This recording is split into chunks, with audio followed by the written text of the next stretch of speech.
So we purchased a home thinking that we would probably stay in Pennsylvania for the long term, but job changes, life throws curveballs. You got married, you bought a house, changed jobs, and you moved to another part of the country, all inside of a 12-month period. It's a trend here. Yeah. You guys have already said, hey, the thing that we're not struggling with is age 65. We're struggling with the near term. As you guys think about this, how do you want the next 5 years to look?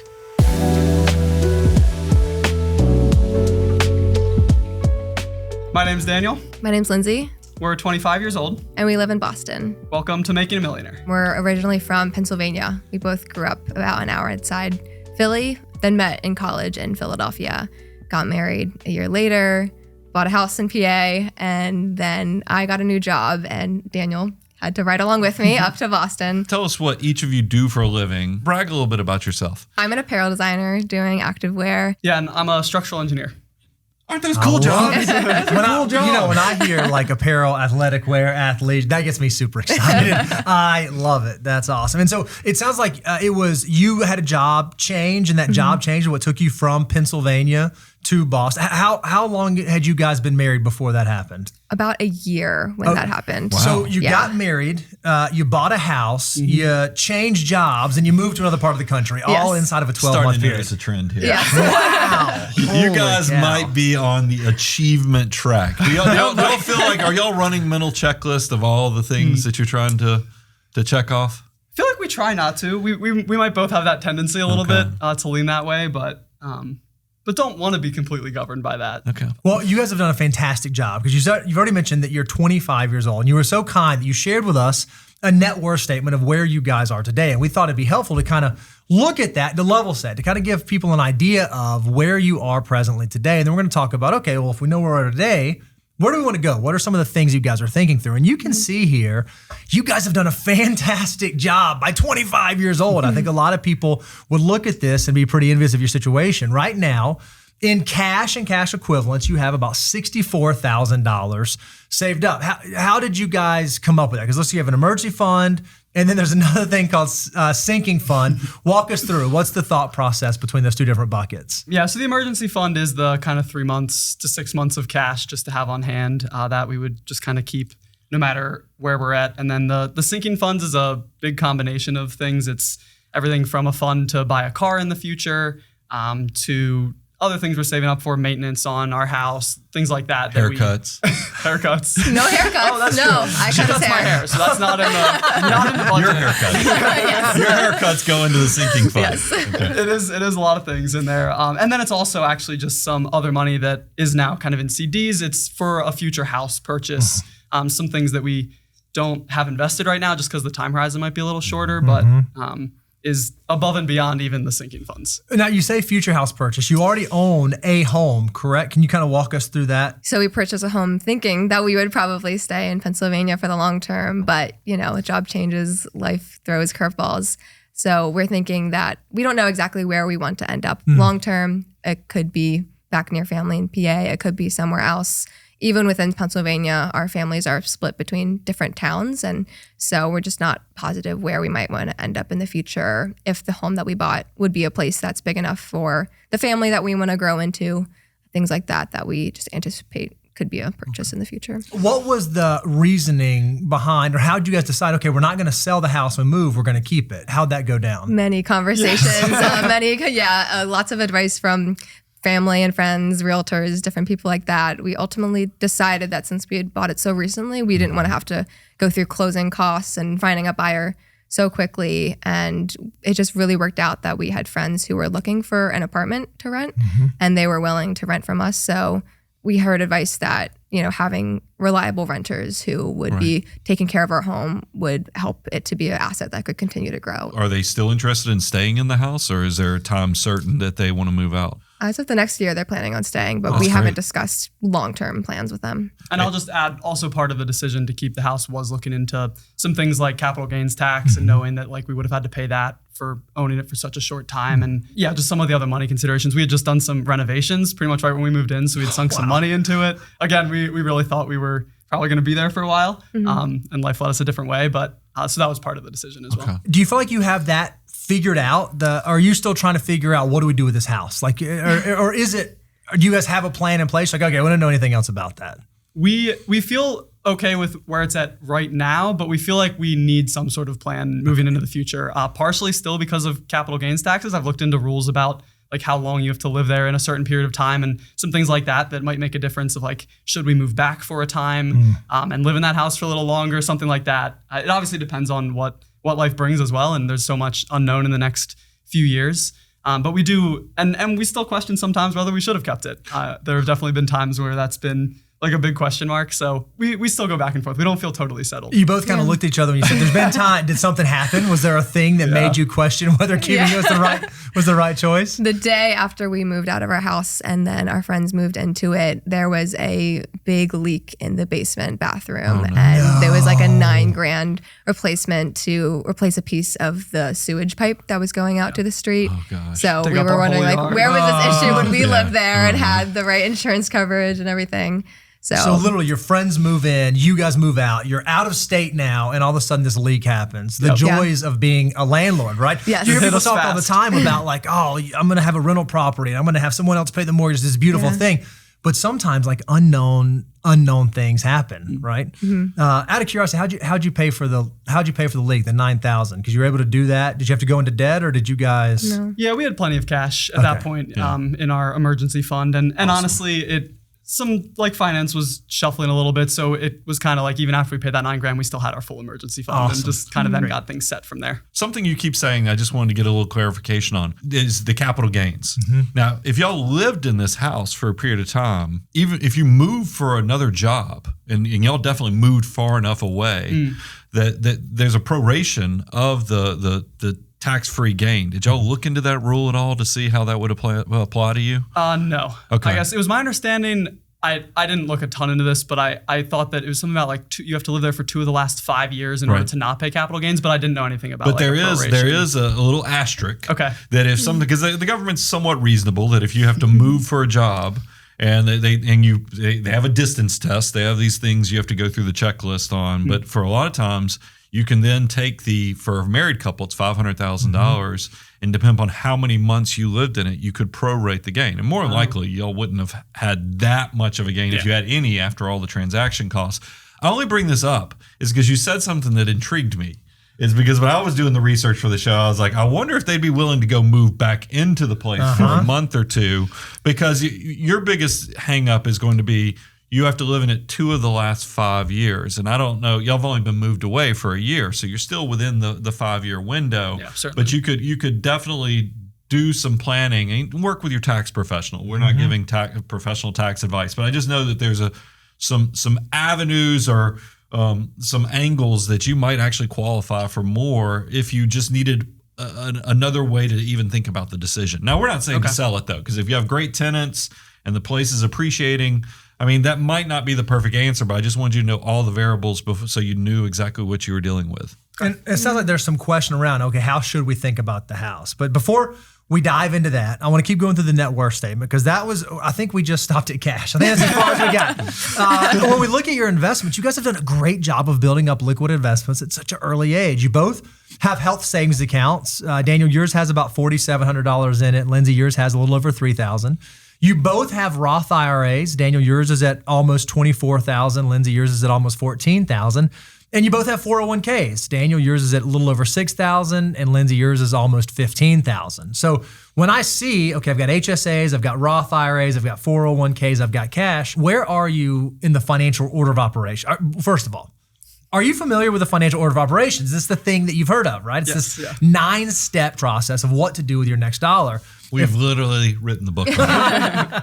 If we were to ask you the question, where do you guys think you are in the financial order of operations, what answer would you give us? I would say that we're probably on step 5. Step 5. We got very close to maxing out our Roth IRAs and HSAs this past year, but not quite there. Although, and I'm sure this will come up, we have also jumped ahead a little bit and are doing some of step 8 and some of step 9. Okay, so at the same time. We're just kind of like bingo carding financial order. Okay, This is the thing. I mean, I was, when I looked at y'all's net worth, I was like, I'm just curious. So when I look at the financial order of operations, and then I look at your net worth statement, and I ask you guys, did you max out your Roth IRAs last year? Not quite. Not quite. Okay. So first you're like, Brian, why are you being hard on this? And then I find out that there is a 529. If you look in the upper right-hand corner on there, how many children do y'all have?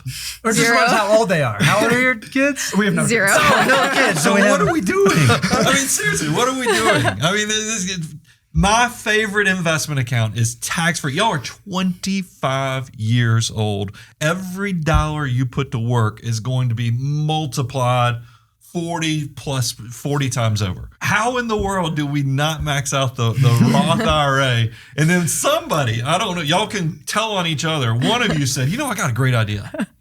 We don't have any kids yet, but why don't we go ahead and set up a 529? How did this even come to be?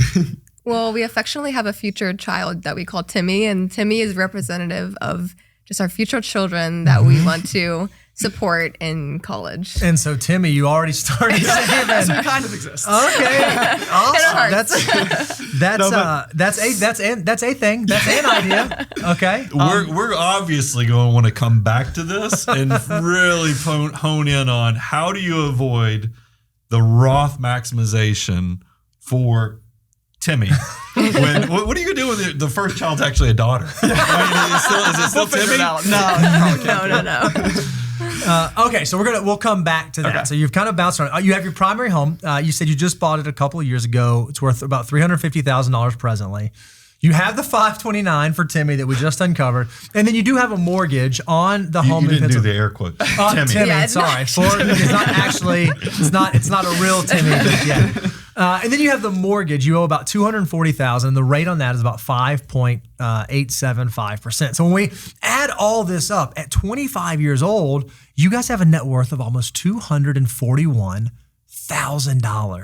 I mean, that is reason That's enough like to Ric pause. Flair. I mean, that's pretty impressive. I mean, you have to feel pretty good about that. Do you guys recognize how unique that is? I mean, a lot of 25-year-olds are nowhere near. So obviously you're doing something right. You're making some decisions very, very well. And you obviously have a really healthy income. Total household income for you guys is about $175,000. So that's amazing. So it's not like, you guys are not on the right course. It's okay. When you think about the course that you're on, are you on the best course? Are you on the course that you ultimately want to be moving on? So can I just add something real quick? I just please. want to say part of that, how we've gotten to this point is we've been very lucky and very blessed by family members who have helped us out along the way with everything from college to wedding to house purchase. Sure. So really we've been very blessed in order to be at the place we're at now. one of the things that kind of gives us concern and pause is what about the short-term goals? What about the things that happen between now and retirement? I'd love to just hear from you guys. You mentioned some of them. You mentioned going down to one income potentially. We've exhaustively talked about Timmy thus far.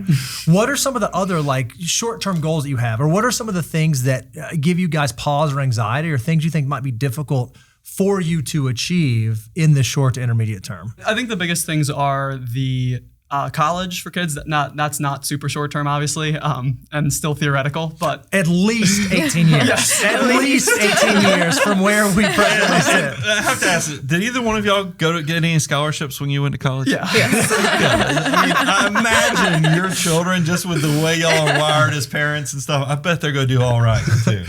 The other part of it that I think is more shorter term is the going down to one income. So it just to have that flexibility when we have kids, we look at that season and think that kind of the biggest factor that will allow or not allow us to do that is the cost of housing and what our mortgage payment would be or what our rent is. So kind of doing whatever we can right now to be reducing that amount in order to give us that flexibility when we get there. So that's part of the reason that we're putting some extra money towards our mortgage payment right now, which the idea for that is No, that's totally fine. Everything's fine. Everything's fine. I know why Bo is breathing in deep is because how hard, if you needed that money that you're prepaying on this mortgage in an out-of-state rental property, how hard is it, do you think, to get that money back out? very. Pretty hard. Oh yeah. Oh yeah. So if you're thinking this is going to be your margin or cushion to get you into one income, I guess the idea was that money would then be used to, if we were moving into a new house, would be used as a down payment for a future house, which would then reduce the monthly cost on that house. But what if you couldn't sell that house and you still needed to buy the house? I don't know that we probably wouldn't Yeah, be we buying probably- another house at we that would probably be point. staying with parents But you before. see the point. But I'm just saying is that because margin is going to be your friend with these big life decisions, and there might be a better way to kind of structure that. And what we want to do is we want to create a plan where you guys have the maximum amount of flexibility to be able to do the things that you ultimately want to do. And some of the decisions you make when you put funds into a specific thing, like I'm going to prepay the mortgage, or I'm going to put money into the 529 for the not yet established Timmy, then those dollars become captivated there. And what we want to say is, okay, is there a better way for us to think about this? Is there a better way for us to kind of look at this? So let's talk a little bit about housing, because we kind of keep coming back to that one.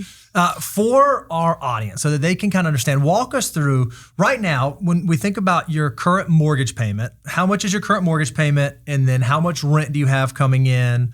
And then how much you're having to pay for rent in the place that you're renting now. So we can kind of have those numbers to level set. Those numbers are all pretty even. Our mortgage with the interest and taxes is about $2,300. The rent we're bringing in is $2,150. Okay. And the rent we're paying is $2,200. Awesome. So yeah, they're all kind of in the same ballpark. Right around there. So we are very close, it sounds like, on the Pennsylvania home to being cash flow neutral, right? It's a little now, for these friends that are in there, now if they're listening, I'm sorry, friends, but I'm going to ask the question. Are they paying at market rent, or is this a sweetheart deal? How's that deal structured? It's at market. At market, great. Okay. So whenever I think about someone who has an out-of-state property, and it's an out-of-state property that they're not necessarily doing as an investment per se, but they want it to be this thing that's sort of a contingency plan. If I'm describing that right. One of the things that we would love to see is, okay, is there a way to make it cash flow neutral so that it kind of is compartmentalized and sitting over here by itself rather than pulling from present day consumption? Because right now, when I think about your housing, you're paying $2,200 in rent plus an outflow to cover the shortfall that the Pennsylvania house is generating. Would you agree with that assessment? Yes. Yeah. Y'all are reserving, was it $400? How much a month are you putting into repairs? Yeah, it's at least $300, $350 maybe into that sinking fund. How many months have you had $350, $400 worth of repairs on the? No, No. just Not zero, right? You had one single event. And that's why I think it is recency bias. Because I mean, houses are great, but they're also scary. Outside of your heating and air system, the sewer, and then your roof, that's really your core systems. Y'all have covered the sewer, it sounds like. How old is the HVAC system on the house? It doesn't have AC, but the heating system is on the older side. We know we're going to have to replace the boiler probably sometime in the next And 3 what does to that 5 cost? years. Do you know? Not really. No. Okay.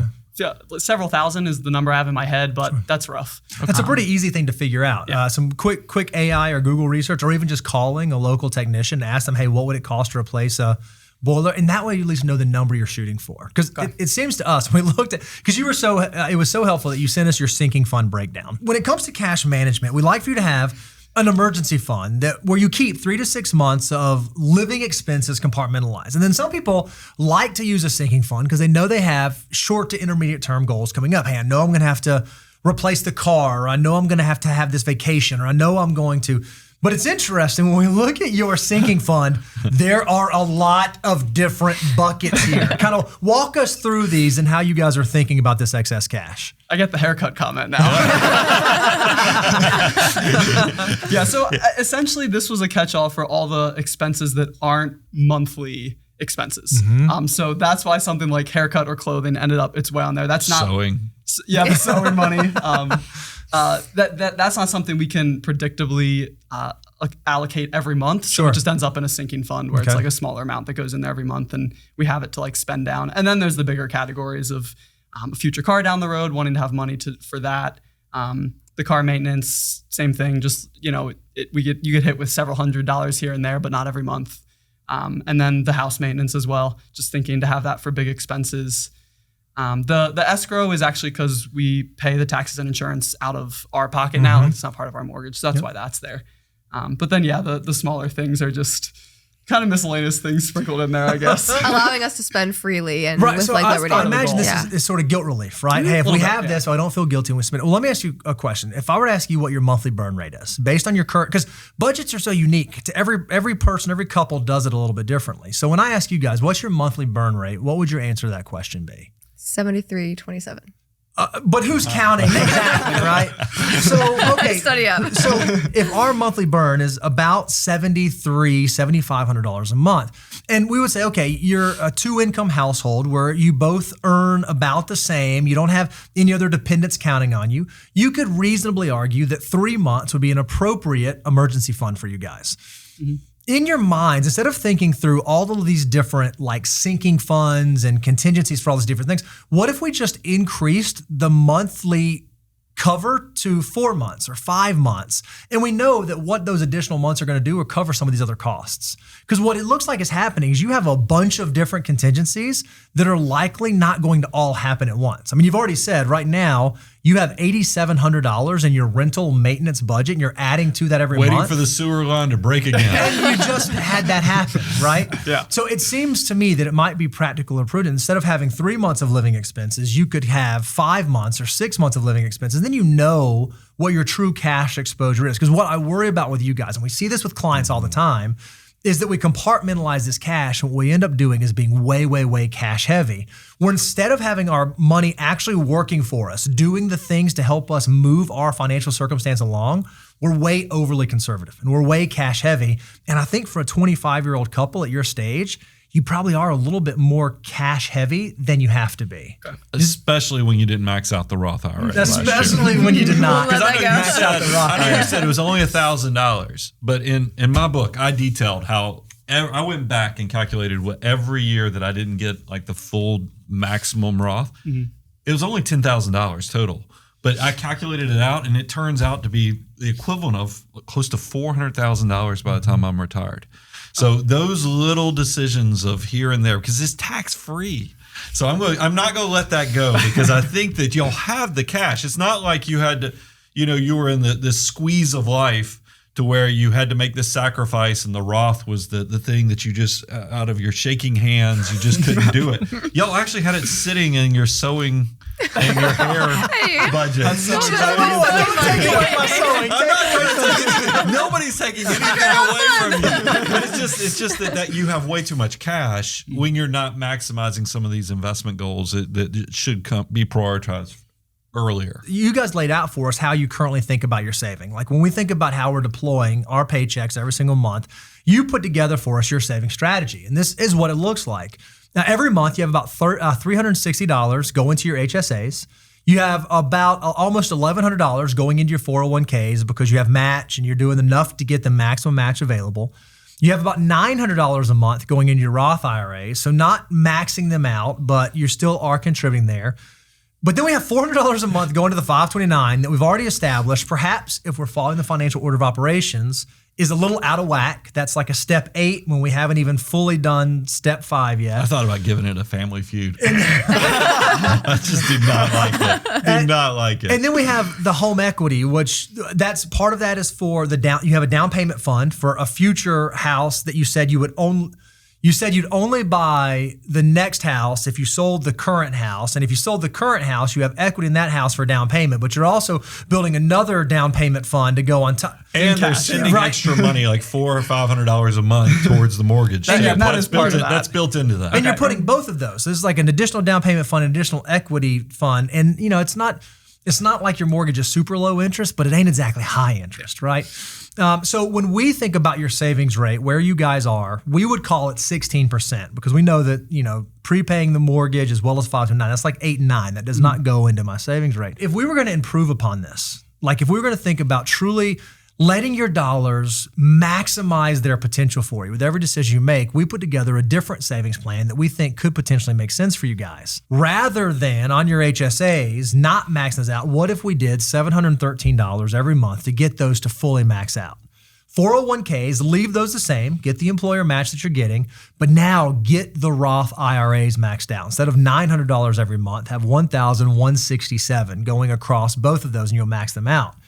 Let's stop contributing to Timmy's 529 because we're going to have plenty of time for doing that. And instead of having an additional down payment fund and instead of having additional money on the mortgage, let's cut that out. And so if we actually look at this and we think about the cash outflow, what this does is it frees up an additional $481 for you guys every month. And the question then becomes, okay, well, what do we do with that $481? How do we think about that? What's the best way for us to deploy that?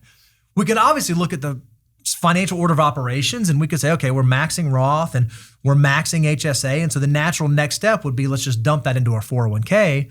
But you've already expressed to us, hey, there's some anxiety we have around being able to fund some of these short-term goals. And one of the short-term goals, and I think you've said it a few times now, is, hey, what if we wanted to go to one income? Yeah. What if we did want to start a family? What if we want to do that? What's that look like?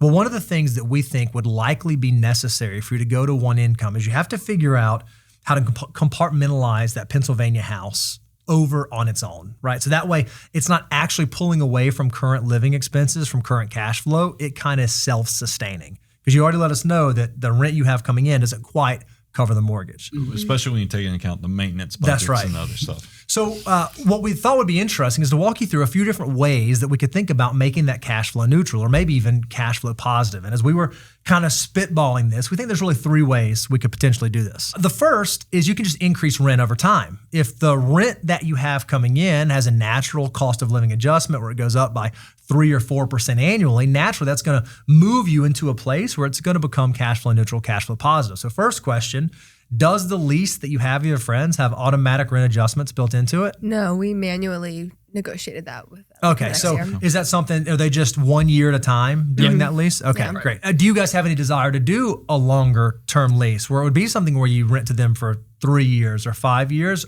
or is that too uncertain still? Feels too uncertain, I think, just with what we want to do. Okay, so increasing rent is one solution.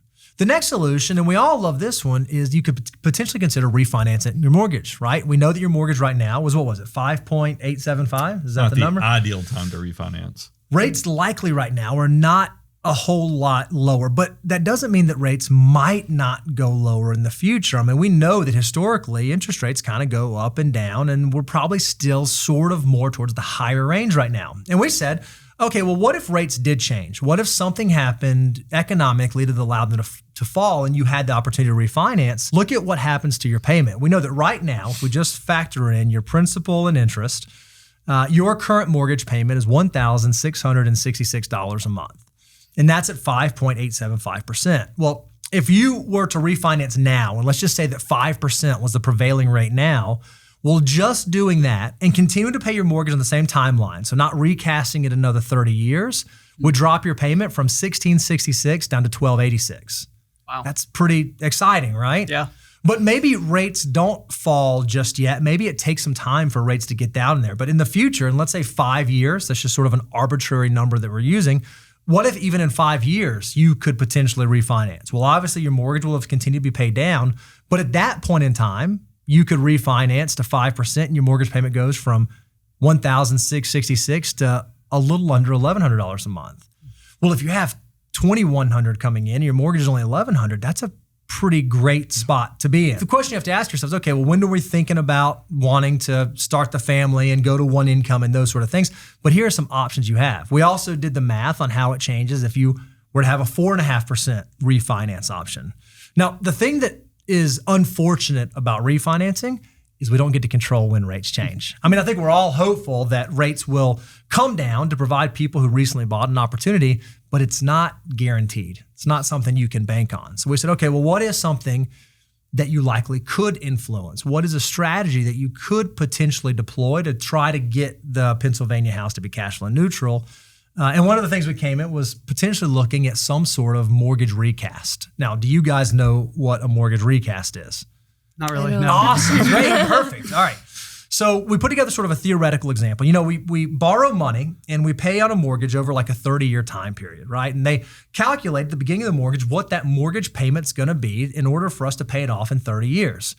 Well, a lot of times mortgage companies will say, hey, if you are building up and you get to a place where you want to make a capital infusion, you have some money on the side and you just want to pay down the principal. You can pay down the principal and keep paying your same mortgage and you'll just pay it off more quickly. Or one of the things that some mortgage companies will let you do is they will let you recast the mortgage, where you put a big principal payment down and you ask them to recalculate what the mortgage payment would be to pay it over the same timeline. So you're not stretching it out, you're not changing your interest rate, you're just saying, hey, we put a big capital amount down, recalculate our payment. So you can see sort of graphically, you are paying along the gold line, And let's say that 10 years in this example on the line, you had $50,000 that you could just pay on the mortgage. You ask them to recalculate your payment. You get a lower payment and pay it off in the same amount of time. Does that make sense? Yeah. The margin between the two lines would be the interest that you ultimately save because you're paying it off and you're just asking to recalculate. So what we said for you guys is if we had this 5-year timeline and we had this $481 excess that you have right now, and you kept saving that towards cash, building towards an amount to recast, you're looking at a scenario where potentially 5 years in the future, if this were to manifest, you could drop your mortgage payment from $1,666 down to $1,066, even if interest rates don't change. Can you do that at any time when you have money to put towards the principal? It's dependent upon the mortgage company. So one of the pieces of homework we're going to give you is, hey, call your mortgage company and say, hey, I would like to think about a recast. Is this something you allow? Are there any costs associated? How do I go about doing it? This is kind of related. Whenever we talk about refinance shows, the first thing I always tell people before you refinance your mortgage, call your lender and ask if they'll do what's called a rate modification. Because realize lenders, they don't want to pay the friction cost either of going through the whole process of going through underwriting and everything else. So sometimes it's easier for them to keep an existing customer, especially a customer that pays their bill on time. So like a rate modification, there's typically a fee associated with that. And just like with a mortgage recasting, there very likely would be a fee associated, just a few $100s. Sure. But that's why you wouldn't want to do it you wouldn't want to call them, hey, it's me again. I just sent you another $1,000. So it's going to be more of a deliberate and intentional transaction to where, and that's why 50,000 is what we use in the example, is it would be something y'all are making a decision that you would like to have a little additional margin because you're living off one income and you had this excess cash, but you don't get better rates. How do we make the best of this situation? This was just an option that we thought we'd at least share with you. I honestly wish we had known about that. Now looking back on this might have been a bad decision, but we did put a pretty big amount of money down on our mortgage payment from a gift that we had gotten. Yeah. Probably last year we put like $25,000 down on it. So not knowing that this was an option maybe to recast it when we did that. Well, so here's a wonderful thing I'll tell you. You call your mortgage company and say, hey, just last year we put a big amount down on this. Would it be possible to recast our payment? Because even though you've already made the principal, now they may say no, or they may say, oh, we would have had to have done that before you made the deposit, but there's a good chance they still could. The fact that you've already done that, you're already ahead of schedule, you've already paid that principal down, so it's at least worth asking the conversation. The second best answer they can give you is no. Right? Like that's the second, but so you might as well ask. And then what you do is you tell them, hey, mortgage company, rates are looking pretty good right now. I talked to another bank and they said that right now they would let me refi at my current rate. And if you are not interested in the recast, I'll just move my mortgage over to someone else who's willing to do it. Now, you want to make sure you actually have the leverage and somebody that's willing to do that. But that is a way that you can make your mortgage company fight to keep you as a client or as a customer instead of just telling you, no, tough, we're not going to do that. Now, I loved that when we asked what your monthly burn rate was, it was $7,327. What did we say the dual income goes down to one income looks like? Because I'd like to have some discussion on that too. Yeah, so we built you sort of two separate budgets. Well, we know that if you were to go down to one income after we factor in taxes, we think that your gross income take home goes from $10,200 down to about $7,800. There are some changes we've already said we're going to make. If we're able to like recast the mortgage and get the mortgage a little bit cheaper, it goes from $1,666 down to $1,066. We've already argued that $400 maintenance on the rental may be a little aggressive. So what if we were to cut that down to like $200? So what we're calculating is if you were to go to one income right now, present day, you'd have about $7,800 of income, about $8,000 of outflow. You have negative cash flow of about $250. And so then if you were to continue saving 10%, because remember you said, I feel like it's not hard to think about saving for the future and saving for retirement. We wouldn't want you to cut that down completely. But if you were to still save 10% of the single income, you would be at about $1,000 deficit per month as it stands today. So the question we have for you is, okay, if you were going to go to one income today, is there $1,000 that you could either cut out of your budget, or is there a way to create $1,000 of additional income right now? Probably. And that's something we've talked about, that if we do go down to one income, someone working part-time a little bit, or there are probably some areas of our budget we can tighten up a little bit too, and some combination of those things. That sounds a lot more realistic than I would have thought. Well, not seeing the numbers. Here's where I want to get into the coaching part, is because right now, I still feel like you're a little divided in your attention. It's just like, we know that you're prepaying the mortgage. It sounds like you got a gift and you sent more to that mortgage. Yeah. You're you're playing the part of a debt crusader, and it feels good to pay down that mortgage debt. But I will tell you, what I see coming up is this whole life decision on you guys doing the family planning, figuring out y'all are both successful. That's going to be a lot of discussion to figure out which one of you, or is it going to be a hybrid where one of you works from home, but you still have to hire somebody to come help out on some services? So there's going to be a discussion, and that's why whenever we have big life decisions, I tell everybody to put on their 3D glasses. And when I say that is that I want you to essentially, and I've seen your spreadsheets. You'll have no problem. I was like, is this legitimately their spreadsheet? So you're going to have no problem putting on your 3D glasses, is because I do want you to write out kind of a 5-year or whatever period of time y'all want to do your family planning with, and create the dream plan. This is where everything works out beautifully. You all get pay raises. You keep getting promoted. You're getting these huge bonuses. You tell them you want to work from home, and you're going to have screaming kids in the background. They go, great, no problem. That's quiet the dream down, plan. Timmy. That's the dream plan. But I also want you to do the down to earth, meaning that maybe when you go talk to your employers, or one of your careers is doing something that the other one's not, and you start making real determinations on what you think will happen for you from a cash flow. And then don't skip the do plan. That's where you actually do another tab on your spreadsheet, says, oh my gosh, what if things don't go like we plan? And here's why I want you to do the do plan. I don't know, how many do's can I put in there? Is that right now, you're allocating so much cash to like debt and all these other things. If you did this exercise, you'd probably quickly realize, man, maybe what we need to do in this transition, not only save for the Roth, do the 401k and these things, because that's already getting us close to 20%, but maybe we could start building up an after-tax account. And then you could figure out, is that cash or should it be slightly invested? You would know, because you've done the 3 plans, to kind of know when you would need cash flow. And then you get to control the access to it. Whereas right now, you have a lot of variables. You're very disciplined, but you don't control the access, because that mortgage, that $25,000 you sent to the mortgage company, if you called them and said, hey, just kidding, we've decided we're going to have a baby next year. Can I get the 25 grand back? They're just not, they're going to make it very hard. It's hard you have to refinance. It's not like they just send you the money back. And that's why I want to caution you, build it into the plan so that you have maximum flexibility and you get to address this stuff head on, and also control the access to it. Because that also allows you, if you have lean months, do you know what gets you through lean months? Having extra cash and extra capital that you control.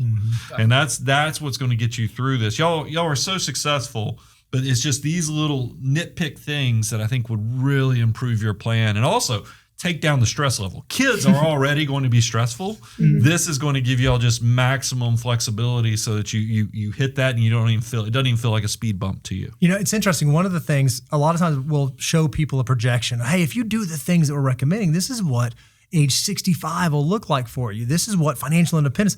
You guys have already said, hey, the thing that we're not struggling with is age 65. We're struggling with the near term. So we thought, man, wouldn't it be helpful if, instead of showing them something, 30 years, 40 years in the future, what if we showed them just 5 years in the future? If we think about where they are today and they were to implement some of these changes, if they were to make some of these adjustments, how might their situation look at the time when they're seriously considering going to one income or starting a family or making some of those changes? And so we actually did project that out for you. So we said, what if we assume that your investments over the next 5 years can grow at 8% annualized? That seems reasonable for a couple that's 25 years old. Let's assume the house that you currently own appreciates in value at the rate of inflation, about 3%. Let's assume that cash does the same, about 3%. And then we're going to assume that your emergency reserve actually doesn't grow at all. We're just going to have it be finite. Same number, pick a number, stick to it. Well, when we look at where you are today and we lay it side by side with where you'll be, it's pretty exciting. You can see that just contributing the same amount to your 401ks that you're doing right now, your 401k, Daniel, goes from $6,300 to almost $36,000. Lindsay, your 401k goes from $15,000 to almost $76,000. Again, this is just 5 years in the future. Daniel, your Roth goes from $23,000 to $78,000. Lindsay, your Roth goes from $14,000 to $63,000. Your HSAs go from about $8,000 to $64,000. So now your liquid portfolio, without necessarily putting tons of focus on that without really throwing the kitchen sink at it, still over the next 5 years, you're able to grow it from $66,000 up to $317,000 by the time that you guys get to 30 years of age. And do y'all know when we do our net worth by age, we always say you should have an aspirational goal of having your net worth be one times your income. Annual salary. Yeah. Oh, okay. But $317,000. But we haven't gotten into net worth yet. I mean, if you look at all the assets, I mean, you will be 3 to 4 times what it's amazing. It really is. You can see that the Pennsylvania home goes from $350,000 to $400,000. The 529, we're going to stop contributing to it, but it's still going to grow for little Timmy. It's going to be at almost $7,000. Where your cash, if we're going to do the recasting scenario and we're going to focus on that goal, you could grow that from $10,000 up to $43,000, and then we still have your emergency fund. That $54,000 stays intact, and your mortgage, just paying it on the normal pace, is still going to go from $240,000 down to $204,000. So your net worth in a 5-year span, just by redirecting how you're pointing your dollars and optimizing your situation, you could go from $240,000 today to $616,000 5 years from now, and be primed and positioned to go to one income, to move back to Pennsylvania, to start. And you don't have to wait 5 years. That's right. Now, this is the old man. My kids, my oldest. Everybody buckle up. But it is. My oldest is, a junior in college. I wish we'd had more. And I wish we'd had them sooner, because my wife and I were married close to 6 years before we had our first child. Money is good. Making the planning for it, but y'all already kind of laid it out in your interview with us. You don't want, it's just a tool. It's not the center of your life. As you guys think about this, how do you want the next 5 years to look? I think the biggest thing is I hear a lot about retirement and retirement planning, and that's always kind of a big thing in the financial world, as it should be, for good reasons. But to kind of see these numbers laid out of looking at it and analyzing it for the short term is super helpful. It's not something that we've done a ton. It's not something I would have even known how to go about exactly, but it's comforting to see that this is possible, and having some different strategies to do that with the house, recognizing that payment's going to be one of the most critical things for us, but there are other ways to kind of figure that out rather than just how much money can we throw at it. That's right. So I think that really helps, and it seems like a simpler way to look at it. And what I love is this is not, it's not still putting emphasis and power into the long term. You'll notice your assets are still building towards retirement. Your retirement portfolio is still growing. It is one of those things, though, that as life happens, it is a journey, and you are on a path, and money is nothing more than a tool that allows us to accomplish the goals that we have. And if some of those goals are short-term or intermediate term, then we ought to use our money accordingly. And so in this season of life, if that's the way that you guys need to prioritize, that's totally okay. You're not going to have a 25% savings rate going towards financial independence and building towards retirement, but you still have something going there. You're still using the financial order of operations. You're still maxing your Roth, maxing your HSA, so that even though you're not doing it necessarily by the book, you're still moving towards that common goal, and you're not sacrificing these years. They're going to be so valuable in your long-term wealth building journey. What about you? What do you think? I think I just get a little bit deflated when I see the 529 amount, and I'm just wondering kind of your thoughts about how we would go about getting that up to where it would need to be when our kids are old enough to go to college. So you would be, we tend to overestimate what we can do in the short term and underestimate what we can do in the long term. In 18 years, you can do a remarkable amount of saving. In 18 years, you can do something crazy when it comes to saving for kids' college, and you've actually lived this. Yeah, I mean, like I said, my oldest is a junior in college. As soon as she was born, I started setting up doing quarterly 529 contributions. And it wasn't a ton. And I was just trying to maximize the tax savings in the state of Georgia at the time, because they actually gave you 6% off your taxes. And it's paid all the way through her junior year. Now, she got some scholarships, just like your kids will. She got a scholarship that covered 60% of her tuition through achievement. But we've covered the rest of it. And then, yes, her senior year, I'm going to have to come out of cash flow, but I think that's okay, because realize y'all are looking at life through the eyes of 25-year-olds. When your kids are this level of success, that tuition is going to be like you're just paying it forward to children that you love. You're going to have plenty of resources to make that, and you'll still feel well rewarded for the starting that fund when they're born.